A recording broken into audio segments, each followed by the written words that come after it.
Assalamualaikum warahmatullahi wabarakatuh. Halo, bagaimana kabarnya hari ini? Alhamdulillah, luar biasa dan tetap semangat belajar ya. Oke, di video kali ini kita akan belajar materi IPS tentang kegiatan ekonomi masyarakat. Nah, tujuan pembelajaran siswa dapat mengidentifikasi peran ekonomi dalam mensejahterakan kehidupan masyarakat. Materi pokok yang pertama yaitu jenis usaha masyarakat. Materi pokok yang kedua, peran ekonomi dalam mensejahterakan masyarakat. Dan materi pokok yang terakhir, dampak kegiatan ekonomi terhadap kesejahteraan masyarakat. Lanjut ke materi pokok yang pertama, yaitu jenis usaha masyarakat. Nah, dalam kehidupan sehari-hari, tak seorang pun dapat membuat semua barang yang dibutuhkannya sendiri. Oleh sebab itu, ada kerjasama antara orang yang satu dengan orang lain dalam bentuk kegiatan ekonomi. Berdasarkan jenisnya, kegiatan ekonomi dibagi menjadi dua, yaitu kegiatan ekonomi yang dikelola perseorangan atau individu dan kegiatan ekonomi yang dikelola secara berkelompok. Kegiatan ekonomi yang dikelola secara perseorangan atau individu, pengertiannya adalah usaha ekonomi yang dikelola sendiri dengan modal yang terbatas.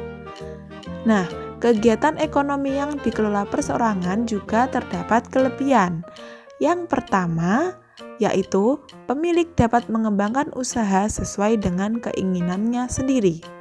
Kelebihan yang kedua, keuntungannya dapat dinikmati sendiri. Kelebihan yang ketiga, pengambilan keputusan dapat dilakukan dengan cepat.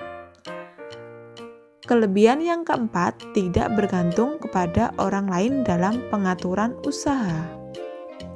Sedangkan kekurangan dalam kegiatan ekonomi yang dikelola perseorangan diantaranya 1. Modal dan kemampuan terbatas. 2. Kreativitas usaha terbatas. Dan yang ketiga, resiko dan kerugian harus ditanggung sendiri. Contoh jenis usaha yang dikelola secara perseorangan. Yang pertama adalah usaha pertanian. Nah, berikut adalah contoh dari usaha pertanian. Kemudian, usaha perdagangan. Usaha perdagangan contohnya adalah pedagang di lapak pasar, warung, toko kecil, dan lain sebagainya. Contoh usaha jasa seperti usaha bengkel, salon, fotokopi, dan lain sebagainya. Dan yang terakhir contohnya yaitu industri kecil seperti industri pembuatan mebel, industri pembuatan keramik, dan lain sebagainya. Lanjut ke kegiatan ekonomi yang dikelola secara kelompok. Pengertiannya adalah usaha yang dijalankan secara bersama-sama dalam hal modal, pengelolaan, maupun dalam hal bagi hasil. Kelebihan dari kegiatan ekonomi yang dikelola secara kelompok diantaranya 1. Modal lebih banyak karena berasal dari beberapa orang. Yang kedua, resiko dan kerugian usaha ditanggung bersama. Yang ketiga, ide dan kemampuan usaha lebih banyak. Sedangkan kekurangan dari kegiatan ekonomi yang dikelola secara kelompok, yang pertama, pengambilan keputusan harus sesuai dengan kesepakatan bersama. Yang kedua, keuntungan dibagi dengan pemilik modal lainnya. Dan kekurangan yang ketiga, kelangsungan usaha tidak menentu karena rawan perbedaan pendapat antar pemilik modal. Selanjutnya, berdasarkan kegiatan ekonomi yang dikelola secara kelompok dibedakan menjadi 3 jenis usaha, yaitu yang pertama, badan usaha milik negara atau BUMN. Yang kedua, badan usaha milik swasta atau BUMS. Dan yang ketiga adalah koperasi. Nah, Kita ke usaha yang pertama, yaitu badan usaha milik negara. Pengertiannya adalah badan usaha yang seluruhnya atau sebagian besar modalnya dimiliki oleh negara. Bentuk-bentuk dari BUMN. Yang pertama adalah badan usaha perseroan atau persero.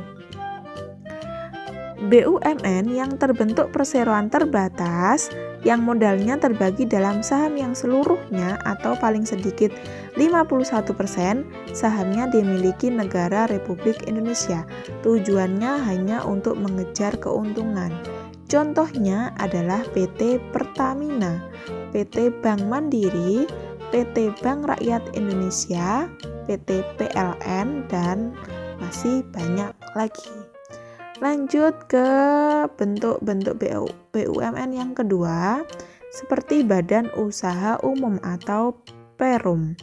BUMN yang seluruh modalnya dimiliki oleh negara dan tidak terbagi atas saham. Maksud dan tujuan Perum yang didukung menteri adalah melakukan penyertaan modal dalam usaha yang lain.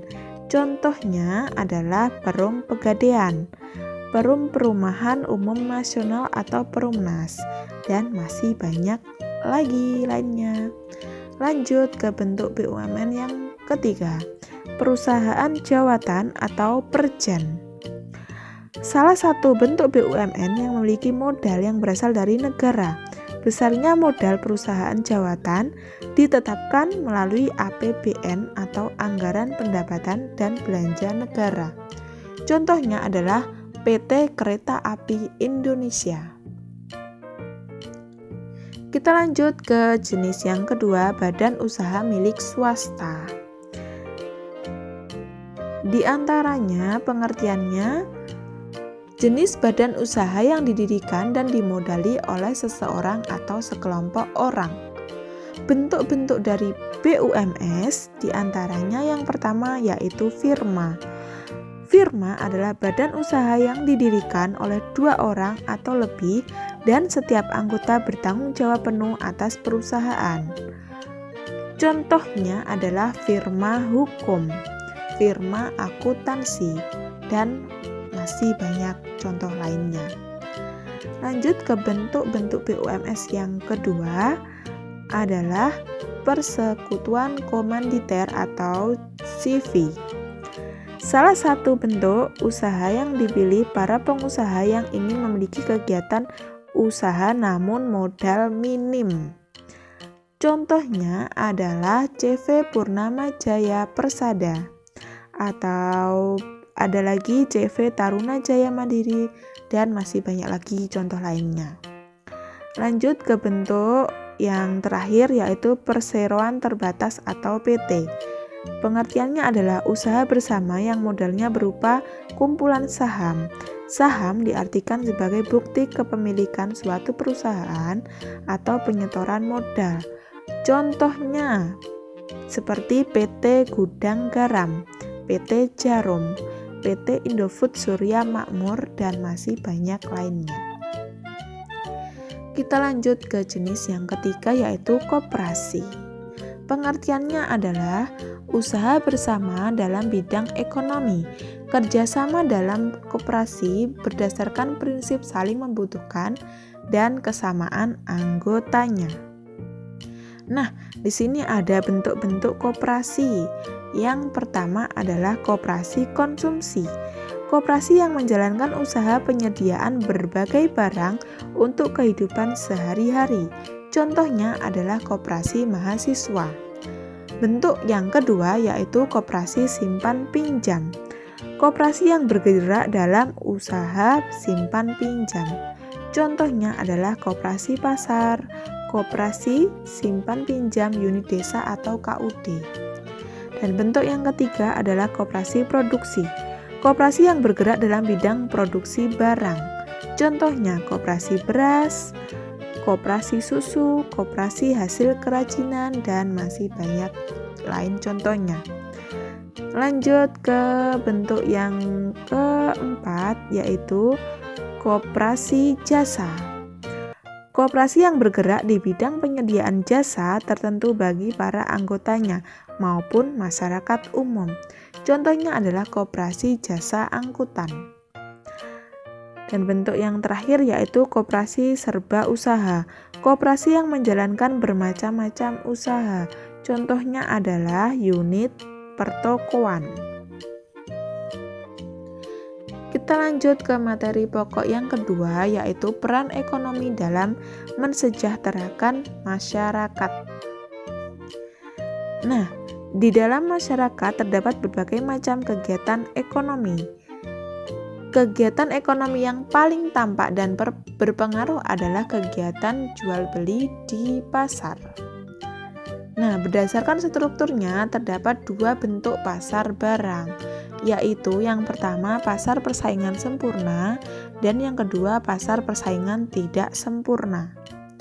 Perbedaan pasar persaingan sempurna dan pasar persaingan tidak sempurna. Dari yang pertama pengertiannya dulu. Pengertian dari pasar persaingan sempurna adalah suatu pasar yang menjual produk sejenis atau homogen. Dan pengertian dari pasar persaingan tidak sempurna yaitu pasar yang menggambarkan situasi di mana penjual dalam suatu pasar lebih sedikit dibandingkan pembeli. Kemudian perbedaan yang kedua terletak pada ciri-ciri. Ciri-ciri pasar persaingan sempurna yang pertama jumlah penjual dan pembeli sama banyak. Yang kedua produk yang dijual berupa serupa atau sama. Dan ciri yang ketiga, pembeli dan penjual tahu kondisi. Dan ciri yang keempat, kebebasan membuka atau menutup usahanya tanpa alasan apapun karena bersifat tidak ada ikatan mengikat penjual. Sedangkan ciri-ciri pada persaingan tidak sempurna, yang pertama, ketidakseimbangan antara penjual dan pembeli. Dan ciri yang kedua, penjual menentukan harga. Ciri yang ketiga, sulit untuk masuk ke dalam pasar. Dan ciri yang keempat, tidak ada barang pengganti. Oke, perbedaan yang selanjutnya adalah kelebihan. Kelebihan dari pasar persaingan sempurna itu yang pertama, tidak ada persaingan yang ketat karena produk yang dijual itu sejenis atau sama. Kemudian kelebihan yang kedua, penjual tak perlu memasang iklan untuk promosi karena produk yang ada sudah dikenal banyak pembeli. Dan kelebihan yang ketiga, harga yang beredar cenderung stabil. Dan kelebihan pada pasar persaingan tidak sempurna, yang pertama, produk yang dijual berkualitas unggul.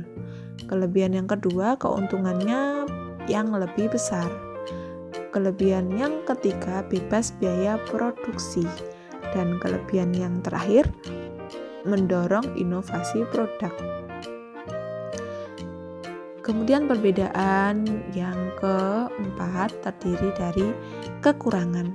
Kekurangannya dari pasar persaingan sempurna, yang pertama adalah minim inovasi produk. Yang kedua, pembeli akan kesulitan untuk memilih produk karena produk yang berbeda sejenis dan sama kualitasnya. Dan kekurangan yang ketiga, muncul ketidakseimbangan persebaran pendapatan antara produsen produk dan penjual. Kemudian kekurangan pada pasar persaingan tidak sempurna, yang pertama adalah permainan harga, yang kedua diskriminasi harga, dan yang ketiga eksploitasi konsumen. Contoh dari pasar persaingan sempurna yang pertama adalah pasar buah dan sayur, pasar beras, dan pasar pusat oleh-oleh. Sedangkan contoh pada pasar persaingan tidak sempurna seperti pasar monopoli, pasar oligopoli, pasar monopsoni, dan pasar oligopsoni. Lanjut ke materi pokok yang ketiga, dampak kegiatan ekonomi terhadap kesejahteraan masyarakat. Sebelum menuju ke dampak ekonomi, kita pahami dulu kegiatan ekonomi itu meliputi 3. Di antaranya, kegiatan produksi. pengertian dari produksi adalah suatu kegiatan untuk menambah nilai guna dari barang atau jasa sehingga mempunyai manfaat untuk memenuhi kebutuhan. Contohnya adalah produksi padi. Lanjut ke kegiatan yang kedua adalah distribusi. Distribusi adalah kegiatan menyalurkan hasil produksi dari produsen ke konsumen.